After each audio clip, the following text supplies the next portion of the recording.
Olá, meu nome é Lívia Gitaí. Esta aula destina-se aos alunos de graduação em Medicina e abordará a epidemiologia da demência.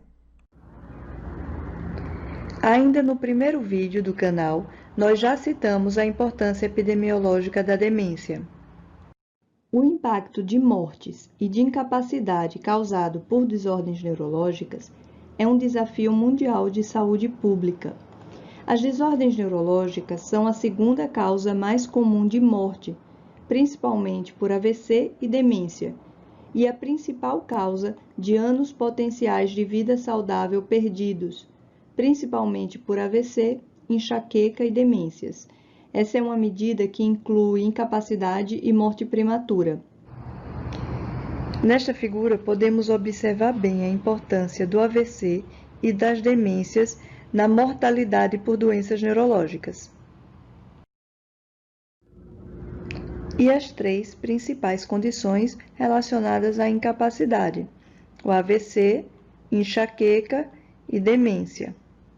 O Relatório Mundial de Alzheimer de 2015 abordou o tema do impacto global da demência, chamando atenção para a estimativa de que, no mundo, quase 50 milhões de pessoas viviam com demência. O relatório traz dados detalhados sobre o tema, como nesta tabela aqui resumida, para mostrar a prevalência de demência nos idosos em regiões como Europa Ocidental, Estados Unidos e América Latina. Além disso, a distribuição da prevalência de acordo com o gênero e a faixa etária, onde podemos observar que a partir dos 60 anos, a prevalência de demência praticamente dobra a cada 5 anos. Este gráfico, em que são representados alguns estudos sobre incidência de demência, expressa muito bem a relação entre a incidência e a idade. E, de fato, a idade é o principal fator de risco para a demência. E, diante disso, vale a pena lembrar que, apesar da idade ser o principal fator de risco para a demência não pode ser atribuída ao envelhecimento normal. É sempre uma condição patológica que deve ser investigada e tratada. Está claro que a demência é um grande problema de saúde pública, mas quais são as perspectivas epidemiológicas? A reflexão sobre as perspectivas epidemiológicas da demência passa pelo entendimento das pirâmides etárias. Esta era a distribuição etária da população brasileira em 1950, com predomínio de pessoas jovens. Esta é a nossa distribuição etária em 2019. A projeção para 2050 e para 2100. O aumento da expectativa de vida e a redução da natalidade, levando à inversão da pirâmide com um padrão de envelhecimento da população.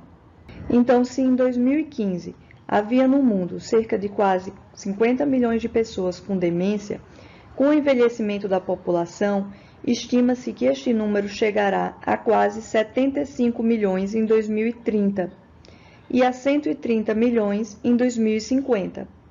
Parece longe? Se você está na graduação em 2020, provavelmente este é o período em que você estará no auge da sua atuação profissional. Vejamos como as mudanças vão ocorrer de acordo com a região. População idosa em 2015, prevalência estimada de demência em idosos e, consequentemente, número de pessoas com demência em 2015 e as estimativas para 2030 e 2050. Todas as três regiões aqui demonstradas vão sofrer um aumento, mas podemos observar que o aumento na América Latina será maior que o aumento, por exemplo, na Europa Central ou na América do Norte. Em parte porque os países mais ricos estão mais avançados no fenômeno de inversão da pirâmide etária, mas também devido a outros fatores, estima-se que a maior parte do aumento do número de pessoas com demência ocorra nos países de renda média ou renda baixa. Portanto, a demência foi declarada um desafio global e há todo um esforço no sentido de construir redes de prevenção e assistência que precisam incluir necessariamente políticas públicas. Mas justamente nos países sob maior risco, as dificuldades de planejamento e desenvolvimento dessas redes são maiores. Para vocês terem uma ideia do tamanho do desafio quanto à prevenção de demência, vejamos alguns dados dessa tabela de um estudo que revisou pesquisas brasileiras sobre prevalência de demência. Então, em cada uma das colunas, um dos estudos, e o que vemos aqui nas primeiras linhas são dados que já conhecemos, tá? A maior prevalência de demência de acordo com a faixa etária e uma maior prevalência no sexo feminino.